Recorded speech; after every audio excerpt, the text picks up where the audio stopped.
مرحبا حبايب القلب. اليوم جايكم بأول ردة فعل على الدراما الفلسطينية في غزة، وإن شاء الله باقي الوطن بإذن الله. يعني شوي خلينا نبدأ حبة حبة. المهم ما بدي أطول عليكم، خلينا نستعرض مع بعض إطلالة الإعلانية الأولى أو ما يسمى تشويقية رقم 1 لمسلسل ميلاد الفجر الجزء الثاني. وهذا المسلسل أنا شخصيا شاركت فيه والحمد لله.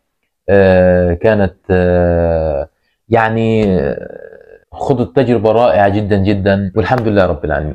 بس خلينا متفقين انه ميلاد الفجر الجزء الثاني حيكون تحت بند انتفاضة، وخلينا نشوف مع بعض. طبعا هو انتاج شركة او انتاج فضائية القدس اليوم الفضائية، وانتاج ميدل تاون، ومنتج منفذ شركة نيوسين العظيمة. اخوان انا حتكلم عن هذا الموضوع، ما بدي اكبر في الامور هاي وانه الدراما وصلنا لمرحله، لا، هحكي لكم رايي بالضبط وين احنا وصلنا في مرحله الدراما من وجهه نظري الشخصيه. وهذا يعني صراحه انا فخور كون انه وصلنا لهذه المرحله، وفخور اني شاركت في هذا العمل، وفخور في الاصدقاء والشباب والطاقم الفني اللي شارك في هذا العمل العظيم. إذا المنتج منفذ شركة نيو سين، وإخراج المبدع الرائع الصديق الجميل حسام حمدي أبو دان. وعشان ما أطولش عليكم خلينا نبدأ نتفرج مع بعض على التشويقية رقم 1. بسم الله الرحمن الرحيم.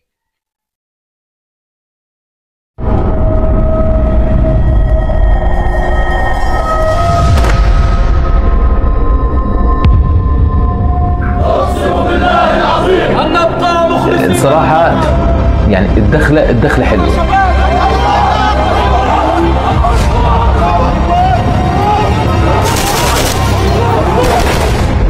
مش يعني البرومو او الاعلان الرسمي للعمل. التشويقية بتكون يعني زي تنفيسة، يعني تنفيسة ابداع هيك، زي بدها تشوق تحمس كنوع من الفن، كنوع من يعني تحفز وتحمس الناس. وهذه طريقة يعني عن جد في الآونة الأخيرة من 5 سنين وتعال جاي كثير شركات عالمية، حتى أكثر من 5 سنين كثير شركات عالمية بتستخدم هذه التقنية.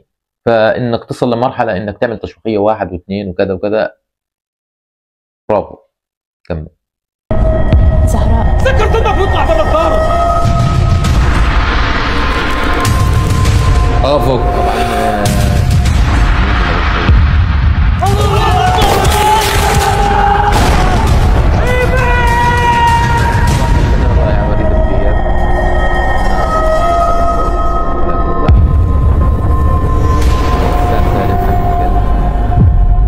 دينامو غسان صلاة النبي. العر كلمة السر لنجاح أي عمل، العر. انتوا شايفين اللجه اللي عاملينها وزحافات ودبابات؟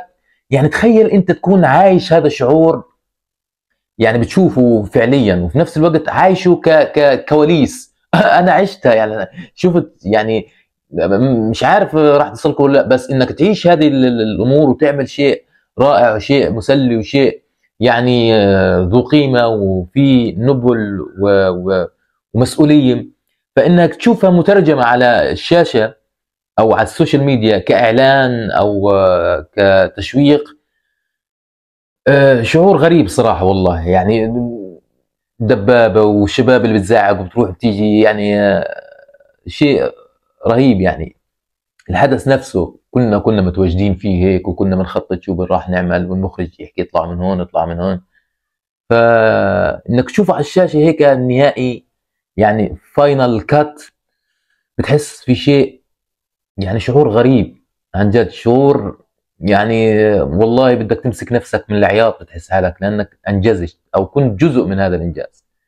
في اول الشخص لما يعني بياخد الحجر من على الارض مع طريقه عرض الكاميرا مع الرؤيه، وانه انت انه انا بدي هيك الاطار، او انا بدي هيك الصوره او الزاويه الاخراجيه وانا مقتنع فيها كمخرج. يعني صراحه شيء يعني بيستحق التصفيق. يعني انا شخص يعني لحتى الان اللي اثر فيي لحتى الان هي هذه اللقطه، وانا متفائل انه في شغلات كثير راح تاثر اكثر.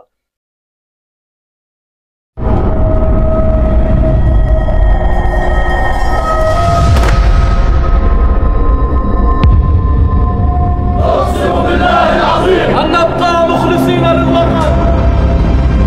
يلا شباب.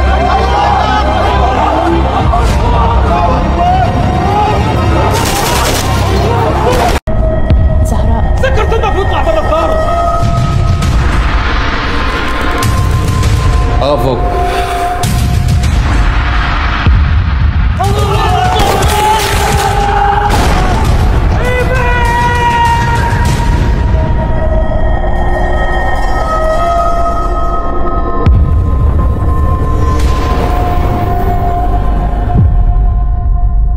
بس هاي كان فيديو اليوم او المقطع هذا من مسلسل ميلاد الفجر، واستنونا في ميلاد الفجر الساعة 10 مساء على قناة القدس اليوم.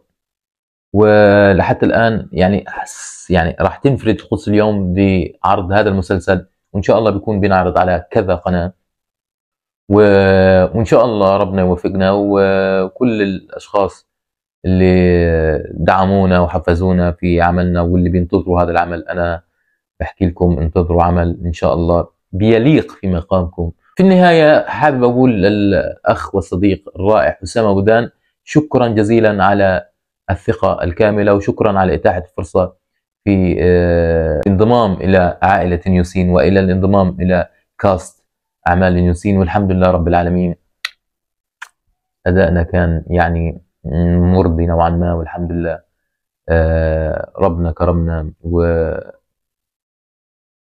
بستنى على نار رمضان، بستنى على نار العام القادم إن شاء الله.